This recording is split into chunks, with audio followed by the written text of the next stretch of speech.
Esiet sveicināti no pilsētas Inverness, lai Dieva miers jūsu namā. Ko Svētais Gars runā man šajās pēdējās dienās? Viņš runā manā sirdī par to, ka man jāatver draudzi šeit Invernessā.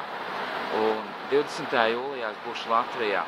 Un ko es vēlos darīt Latvijā? Es Latvijā vēlos visu šīs 2 nedēļas, kad es būšu, iešu pie ielām, lūkšu par slimajiem, sludināšu evaņģēliju par Jēzus Kristu, aicināšu cilvēkus atdot savu dzīvi Jēzum Kristum.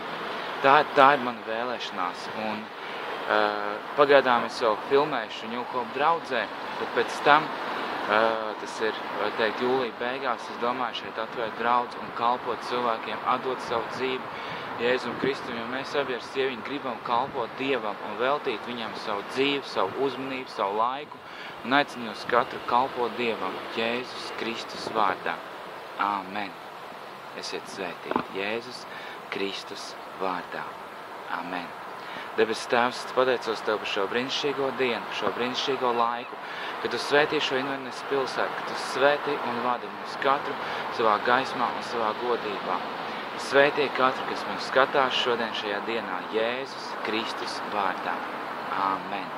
Esiet sveicināti. Vēl vienreiz gribēju papildināt kādu lietu, ko Dievs liek manā sirdī, Jēzus Kristus ar svēto garu.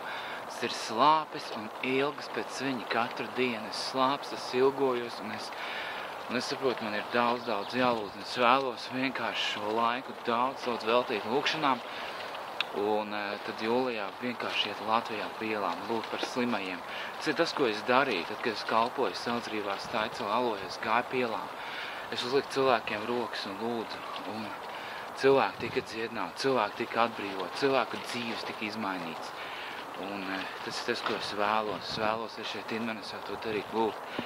Es zinu, ka tādi lieli Dieva vīri, kad viņi lūdz par slimajiem, ko viņi darīja, viņi nekad nepadevās, viņi lūdza līdz galām, kam ir saņemta. Amen. Kam ir saņemta dziedināšana, kas saņem brīvību. Jo tad, kad mēs zinām Dievu prātu, kad no Dieva nenāk slimības, kad Jēzus Kristus ir tas autors, kas dziedina, kas atbrīvo, tad mēs šodien saprotam, mums ir jālūdz par slimajiem, mums ir jālūdz par tiem, kuri ir sārgās, ciešanās, sāpēs. Tāpēc Tēvs Tev lūdzu pieskaries šodien katram dziedina, atbrīvo. Tēvs Tev lūdzu aiztic katru savu bērnu, kungs, ka mēs ejam, ka mēs sludinām evaņģēliju, ka mēs nesam Dievu vēju šajā pasaulē. Tēvs Tev lūdzu Jēzus Kristus vārdā. Esiet svētīti Jēzus vārdā. Amen.